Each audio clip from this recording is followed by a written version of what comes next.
Hi, in this video I'll show you how to track this type of spin wheel or pop-up form. So you can see this is my form and I already using custom JavaScript code here. You can see this is code to track this form. Okay, so now let's submit this form. If I okay and submit, okay, you can see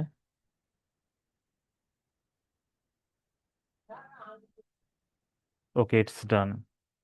So now let's check. Here you can see spin wheel from submit event it's fired successfully. Now, if I click here, then you can see my first name, last name, and email with last digit 85. Here you can see.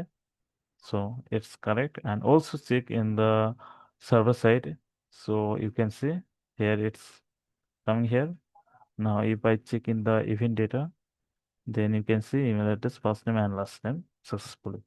Okay. So now it's working perfectly. And now, if I want, then I can send to GA4, then Facebook and Google Ads.